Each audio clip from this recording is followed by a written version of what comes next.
Est-ce que ça vous arrive d'avoir plusieurs idées d'objectifs, des idées des fois réalistes, farfelues, peu importe les idées, mais de ne pas les écrire et de les oublier? Vin ici avec vous et dans cette capsule vidéo sur la motivation pour familypreneurs, je vous présente, vous l'avez vu un petit peu en introduction, l'astuce aujourd'hui, c'est d'écrire vos idées le plus possible. Le plus possible et je dirais tout le temps. Lorsque c'est possible, encore une fois. Donc, mettez vos idées par écrit, vos objectifs par écrit, ça va être beaucoup plus clair. Lorsque, exemple comme moi, dans mon cas par exemple, si je me dis, mon objectif c'est de perdre 10 livres. Mais si je le dis juste en l'air comme ça, je m'en vais au gym, blablabla, mais j'ai pas un objectif clair, mais oui, je vais peut-être avoir une certaine motivation, mais si je l'avais écrit ou si je l'écris vraiment que c'est clair à un endroit où je le vois au quotidien, le matin, le soir, et je le réalise, vous voyez que l'impact est autrement plus grand. Okay? Une personne qui veut, réussir son examen, il l'écrit, mon objectif c'est de réussir l'examen, et il va travailler très fort, la motivation va être présente au quotidien jusqu'à la journée de son examen.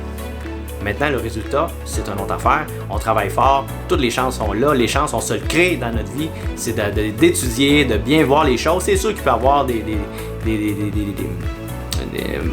tout cas, bref, vous savez ce que je veux dire là, mais gardons ça positif. Tous les résultats sont possibles, sauf qu'on met toutes les chances de notre côté. Et en mettant des chances de notre côté, si on met nos objectifs par écrit, clairs, pour ce qu'on peut les voir et avoir accès visuellement au quotidien, ça va nous donner une énergie, une motivation supplémentaire. C'est banal, c'est tellement banal des fois, mais tellement de gens ne le font pas. OK? Des fois, ça m'arrive aussi de ne pas tout écrire ce que je veux. C'est pour ça que je disais ça dans la mesure du possible, le plus possible de l'écrire, ce qu'on a comme objectif.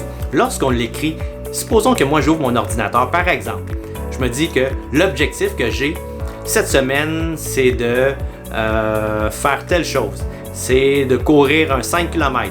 L'objectif, c'est de faire 5 fois à souper. Des bons soupers. Mais là, je me les mets, exemple, sur mon écran d'ordinateur, où c'est visuel, où je peux l'ouvrir. Mais imaginez, Vin, tu as 5 km à courir. Là. Oh wow, ok, c'est bon, je vais y aller.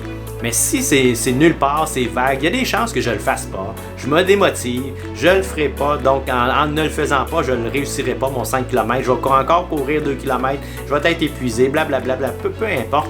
Mais, mettez par écrit, l'impact est banal, mais c'est pas l'impact qui est banal. Le geste de l'écrire, des fois, les gens peuvent penser ça tellement banal, sauf que ça fonctionne. Vous voyez, essayez-le.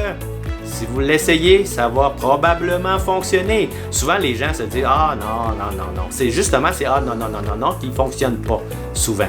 Donc, lorsqu'on est discipliné, lorsqu'on le fait, lorsque c'est visuel devant nous, ça peut nous aider à les accomplir, les objectifs qu'on s'est fixés.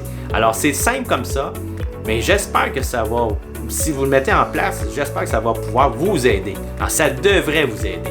Donc, sur ce, Vin ici. Et je vous dis à la prochaine et merci encore. Bye bye.